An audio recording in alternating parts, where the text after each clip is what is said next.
Ate, parang hindi tayo makasabi sa Alam mo yung dapat na or sinabi ko hindi ko yes! Wow naman! Hindi na ako nakapagod. Wow naman! Pinahaba mo naman yung legs mo. Kasi Star-studded ang Chef's Night sa Angry Adobo ni Judy Ann Santos. Isang gabi ng kasiyahan at pagbabalik-tanaw ang naganap sa Angry Adobo restaurant ni Judy Ann Santos sa kanilang Alabang branch matapos dumagsa ang mga kaibigan at kasamahan niya sa industriya sa ginanap na Chef's Night.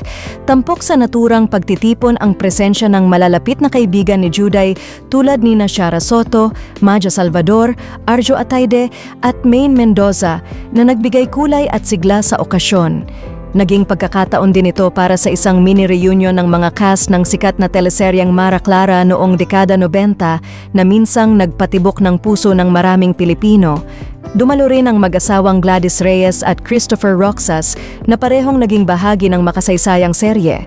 Kasama rin sa mga nakisaya sina Susan Africa, Eagle Riggs at Minnie Aguilar na masayang nagbalikan ng mga alaala mula sa kanilang pinagsamahan sa showbiz. Hindi lamang simpleng kainan ang naging tema ng gabi kundi isang pagsasama-sama ng mga matagal ng magkakaibigan. Ang bawat halakhak, kwento at yakapan ay nagsilbing paalala ng kanilang pinagsamahan at ng matibay na ugnayang nabuo sa likod ng kamera.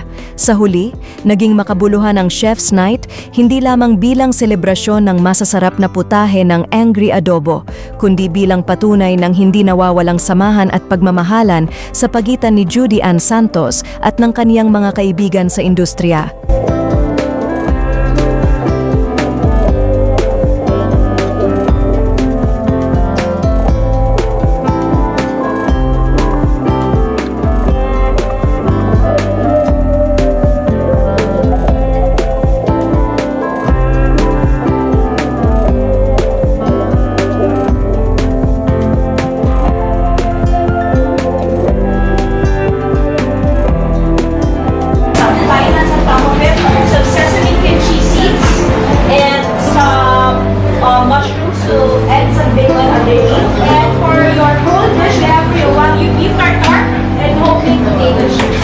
Please use your wooden spoon, of course, for your chawanmushi and your potato chips for your beef tartare.